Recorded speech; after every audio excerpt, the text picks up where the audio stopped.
Сайын Мұратбеков, Жусан иісі повесі.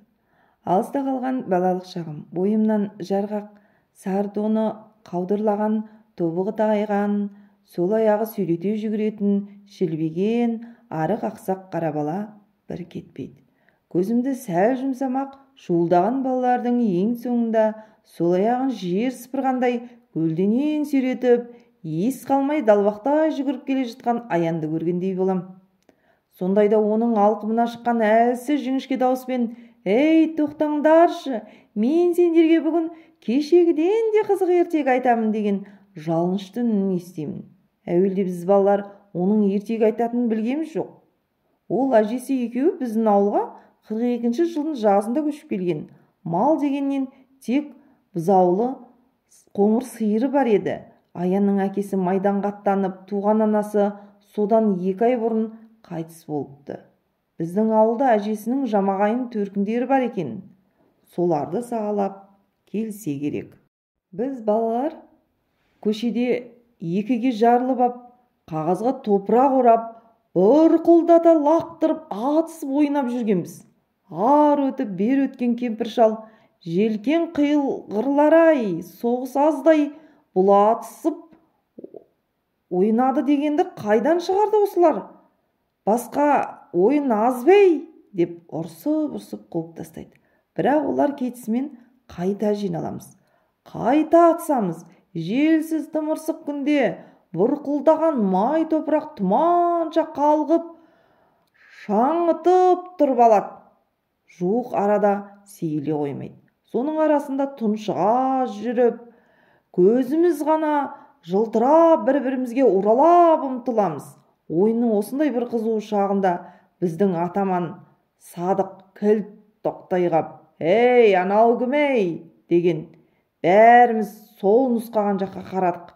Анадай жерде шолақ жең, ақ жейде, тізеден жоғары қысқа шалбар киген, кекіл шашы бар, мұнтаздай таза бір бала тұр екен. Біз қараған кезде ол өзінше әлде қандай боп кей-кейіп 2 қолын қалтасына сап шіреніп қойды. Ойынды тастай сала бәріміз бірдей тыпырлай жүгіріп әлгінің қасына келдік. Адам көрмегендей бір-бірімізді кимелеп, қоршалай тұра қалдық. Үстіміздегі киімнің кімдікі қара, кімдікі ақ екенін біліп болмайды. Баттасқан шаң топырақ. Шетімізден ит далағанда алым-жұлым алқа салқамыз. «Бұл кім ей? Қайдан келген ей?» деп бір-бірімізді түртпектей береміз. Өзінен бастан аяқ шұшия қарап шықтық. Ол да сынағандай әр қайсымызды бір-бір шолып өтті. Біздің ұсқынсыз түрімізге көңілі толмаған сияқты. Шолақ танауын тыржитып қойды. Қоңыржай жүзі тершің маңдайындағы бір келке етіп қиылған кекіл шашын үрлеп тұрды. Кекіліміз жоқ бізге оның сол қылығының өзі кереметтей сүйкімді көрініп қызға қарадық. «Кекілін қарай, өзінің жаман әліне қарамай» деп қағытып өтті Есікбай. Біз күлкіміз келмесе де оның сөзіне қошемет білдіріп сықылықтай күлдік. Жаңа келген бала қызараңдап теріс айналып кетті. «Ей, мен білдім» деді Садық мақтана дауыстап. Одан соң әлгі баланың алдын орай өтіп: «Ей бала, сендер кешегі көшіп келдіңдер ғой, қоңыр сиырларың бар ғой, деді. «Иә», деді томсырайып тұрған бала. Оның сөзіне күлімсіреп: «Қоңыр сиырымыз бар. Атың кім?» «Аян». Біз бәріміз тегіс ұмытып қалмайық дегендей «Аян, Аян» деп күбірлесе қайталап қойдық. «Жүр, жолдас боламыз» деді Садық. Оның әппақ білегінен қап-қара қолымен ұстай алып. Аян оның қолына қарады да, қызараңдап тұрып ақырындап білегін босатты. «Сендер жақ суық екен. Суға түспей қалай шыдайсыңдар?» деді. «Түсеміз, анау арада тоспа бар. Жүр түсейік, суы во, деді Садық ауылдың жоғарғы жағындағы шұңқыр тоспаны жерге сыйғызбай мақтай жөнелді. Аян бізге қосылып солай қарай жүрді. Ауылға жаңа бір баланың келуі біз үшін нағыз мереке болатын. Әр қайсымыз оның көзіне түсіп қалуға тырысушы едік. Сондықтан бір-бірімізден артық көрінбек болып, ей кеп мақтанамыз. Мен судың осындай 60-қа дейін санап жата аламын, деп бөсті Садық.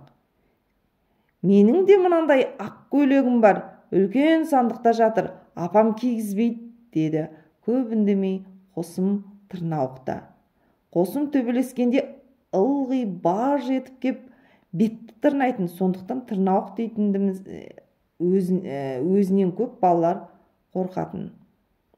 Оған тек Есікбай ғана тік келуші еді.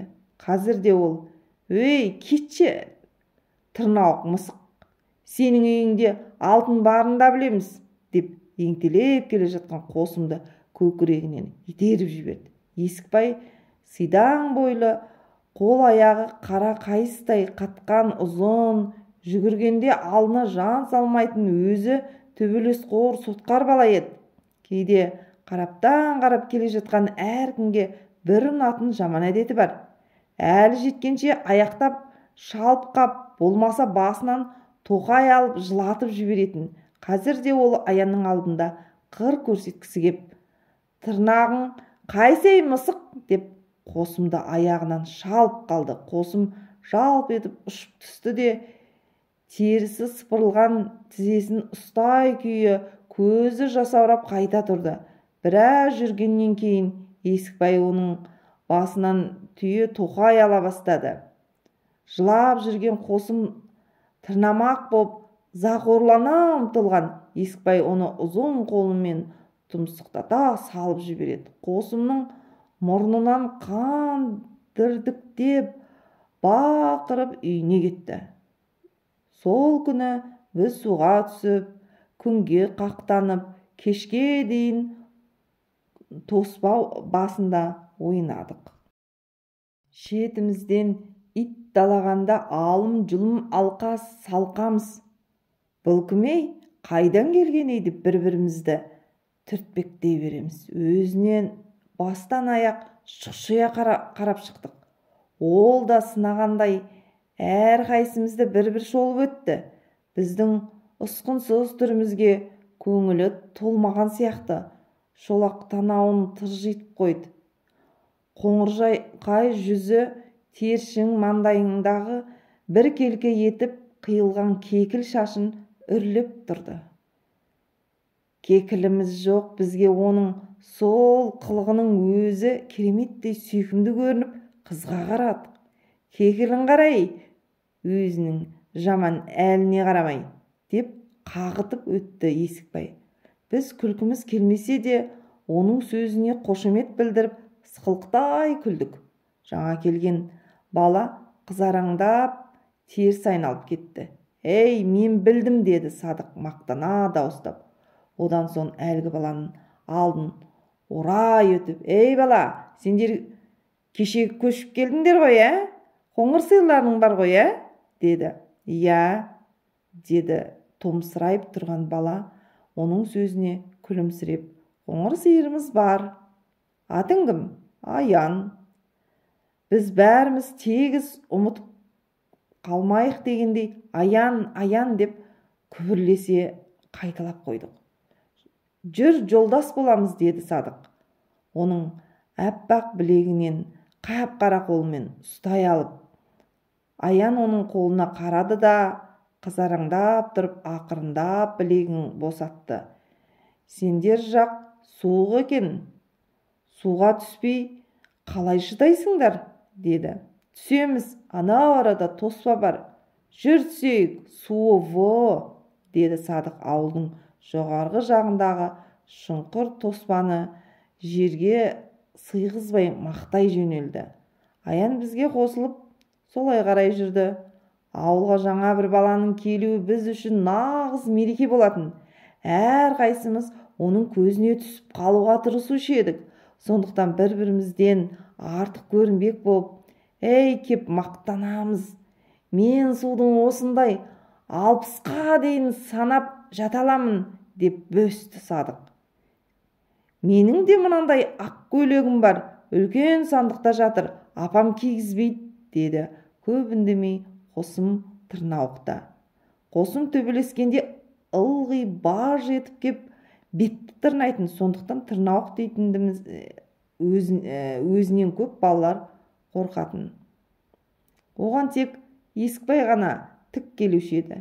Қазірде ол: «Өй, кетші, Тырнауық мысық, сенің үйіңде алтын барын да білеміз», деп еңтелеп келе жатқан Қосымды көкірегінен итеріп жіберді. Есікбай сидаң бойлы, қол-аяғы қара қайыстай қатқан, ұзын, жүгіргенде алдына жан салмайтын, өзі төбелес қор сотқар бала еді. Кейде қараптан қарап келе жатқан әркімге бір ұнатын жаман әдеті бар. Әлі жеткенше аяқтап шалып қап, болмаса басынан тоқай алып жылатып жіберетін. Қазірде ол Аянның алдында қыр көрсеткісі кеп: «Тырнағың қайсей мысық», деп Қосымды аяғынан шалып қалды. Қосым жалп етіп ұшып түсті де терісі сыпырылған тізесін ұстай күйі көзі жасаурап қайта тұрды. Біраз жүргеннен кейін Есікбай оның басынан түйе тоқай ала бастады. Жылап жүрген Қосым тырнамақ боп зақорлана ұмтылған. Есікбай оны ұзын қолымен тұмсықтата салып жібереді. Қосымның мұрнынан қан дірдіктеп бақырып үйіне кетті. Сол күні біз суға түсіп, күнге қақтанып, кешке дейін тоспа басында ойнадық. Аян бұрыннан таныс адамдай етене боп кетті. Ол өте ақ көңіл, ақылды бала екен. Адамды іш тартып тұратындай жайдары жүзі, не десең де тез көне кететін жұмсақ мінезі бізді бірден үйіріп әкетті. Ең жақсы қасиеті ешкіммен төбелесіп сөзге келмейтіндігі еді. Бір-екі рет кейбір шатаққұмар балалар тиісіп те көрген еді. Аян үндеместен қабағын түйіп, ондайлардан сырт айналып кетіп жүрді. Өзінің жауап қайыра алмағанына налғандай боп: «Менің көкем де жоқ, апам да жоқ, сондықтан төбелессем әжем ұрсады ғой», деп қойды ол. Алыс-жұлыс ойын үстінде күрескенімізді ол біразымызды жығып кетті. Тек Есікбайдан ғана жығылды. Алғашқы күннен бастап Аянмен етене жақын дос болуды әркім-ақ ойлай бастаған. Бірақ ол ешкімге ерекше ықылас білдірген жоқ. Бірімізді бірімізден бөліп жарған жоқ. Бәрімізбен де жақсы дос болды. 3-4 күн өткен соң, әбден үйренісіп алғаннан кейін, ұрынарға қара таппай жүретін Есікбай басқа балаларға істейтін қылығы Аянға да істеді. Онымен төбелескісі келіп, өзінен өзі жөнсіз тиісе бастады. Аян оған жасқаншақтай қарап: «Қойсайшы енді», деп күңкілдеген сайын Есікбай ыржақтап кеп, қайта-қайта оның басынан тоқай алып, аяғынан шалып мазасын кетірді. Ыза болған Аян ақырында: «Төбелесесің бе?» деген. Есікбай оны мазақтай түсіп: «Сенімен бе, қойшей», деп кеп сілекейін Аянның бетіне жаға салды. Мұнан әрі шыдауы мүмкін емес еді. «Мен бұл көшенің ортасында төбелеспеймін, жүр анау сайға. Ел көрмейтін жерге барып төбелесейік», деді Аян.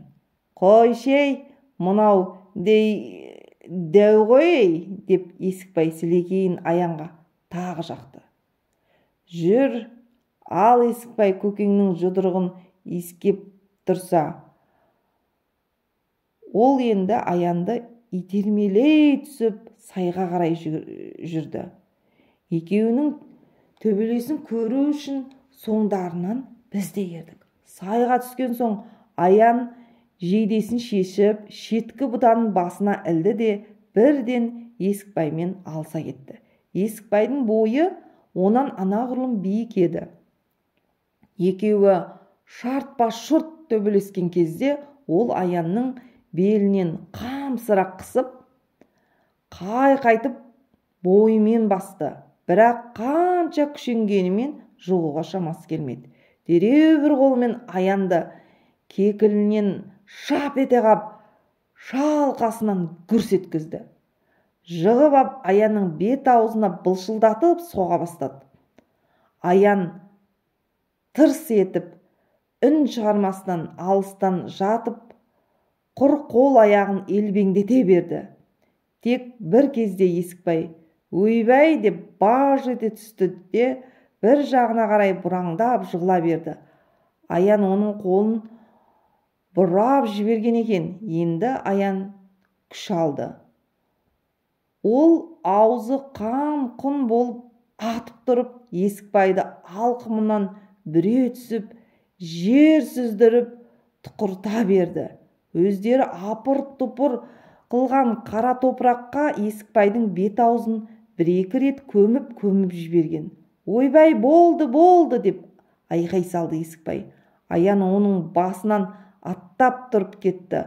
Ұшып тұрған Есікбай тағы да тап берген. Аян оны белдесуге жібермей екі қолынан ұстап алды да жата беріп тастай ыңқ еткізді. Бірақ үстінен басып соққан жоқ. Қатты жығылған Есікбай біразға дейін тұра алмай ыңқылдап жатты.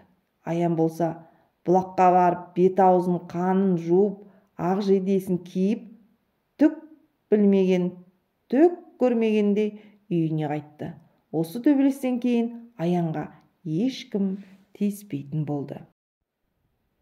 Күзде оқу басталып, 7 менен 10 жастың арасындағы өңшең бір өңкей балалар 1-ші классқа бардық. Бізді Иманжанов деген шашы әппақ қудай, қол басы тоңған адамша дірілдей қалшылдап, көзі қып-қызыл боп жасаурап отыратын қарт кісі оқытты. Бұл кісі денсаулығының нашарлауы себепті қаладан көшіп келген мұғалім екен. Бізге күн сайын үйінен әкелген қағазды бір-бір парақтан үлестіріп беріп, әріптерді үйрете бастады. Аян екеуміз бір партаға отырдық. Бірінші күннен ақ ол зеректігімен көзге түсті. Мұғалімнің тақтаға жазған әріптерін айна қатесіз қағазға түсіріп, тез жаттап алып жүрді. Тіпті келе-келе күніне 1-2 әріптен ғана өткенімізге көңілі толмай, барлық әріптерді тезірек неге үйретпейді екен? Шіркін, ағама хат жазар едім деп күңкілдейтін. Әрине, майдандағы әке ағамызға хат жазу бәріміздің де көкейіміздегі асыл арман еді. Сонымызды сезгендей Иманжанов да бізге тезірек хат танытуға бар күшін салып бақты. Сөйтіп бас-аяғы бірер айдың ішінде әріптерді 8 жаттап, бірлі-жарым сөздерді құрап жаза алатындай халге жеттік. Ал Аян болса кәдімгідей аса жаннан артық көретін аға деп бастап хат жазатын болды. Ендігі оның қуанышында шек жоқ еді. Күнде сабақтан кейін үйіне келісімен төр алдында ет-бетінен түсіп, сиялы қарындашты тілімен жалап қойып, бет-аузы сия-сия қып ағасына хатты үсті-үстіне жазатын. Күніне 2-3 хаттан жазады. Кейде әжесінің айтқанын жазса, кейде өз бетімен жаза беретін. Біз басқа балалар әлі де сөйлем құрастырып жаза алмайтынбыз. Сондықтан Аянға кеп хат жазуды үйретші деп жата жабысатынбыз. Аян бәлденбейтін. Жымың-жымың етіп күледі де, мына менің хатымды көшіріп жаз. Мен тек менің ағамның орнына өз ағаңның атын жаз деп қоятын. Сөйте хат жазуды да бәріміз үйрендік.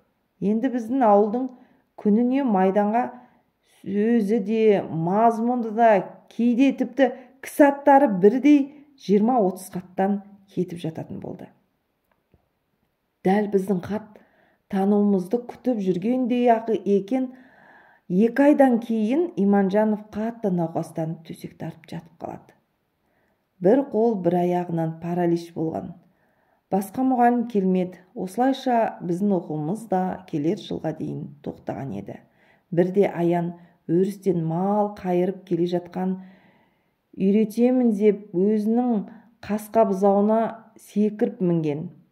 Семіз бұзау мөңкіп жығып кетті.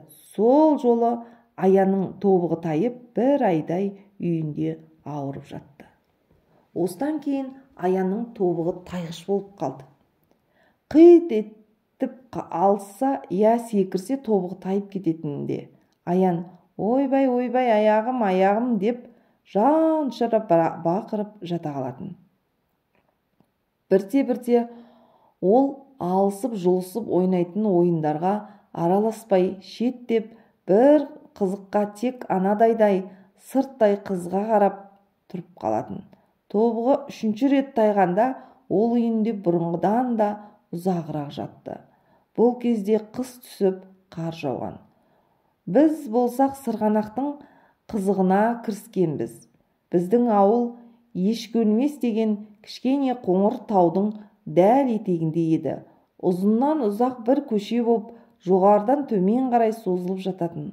Қыста осы жалғыз көшенің басынан аяғына дейін балалар шуылдаса, топырлай жүріп, қарды таптап сырғанақ жасайтынбыз. Қар қалың түскенмен таулы жердің күні өте жайма шуақ жылы болады. Тапталған қар күні бойы жентектеліп еріп, кешке қарай көк мұз боп қатып қалатын. Дәл сол кезде үйден шанасы барлары шанасын сүйретіп, коньки барлары аяғына коньки байлап, бала таулы тегіс көшеге шығатын. Қас пен көздің арасында ұзын көше бастан аяқ қыбырлаған балаға толып кетуші еді. У-шу боп біреулер төмен қарай оқша зулап, шанасының табанынан от жарқылдап бара жатқанда, енді бір шұбырған топ шаналарын сүйрете жоғары өрлеп бара жататын. Бүгін де сырғанақтағы ойынның сондай бір қызған шағы еді. Күннің көзі қанталағандай боп, ерекше қызарып ұясына қонуға таянған. Сірескен ақ қардың бетінде бір сәтке жұқалаң қызғылт кілегей тұрды. Күні бойы Ешкөлместің күнгейінде жиылған мал ешкім қайырмаса да, біз бір ізбен шұбырып ауылға қайтқан. Кенет бүкіл ауылды шулаған шыққан ащы дауыстар селт еткізді. Төне құйғаны шымырлаған жоқтау айтқан дауыстар Аянның үйінен шығып жатыр.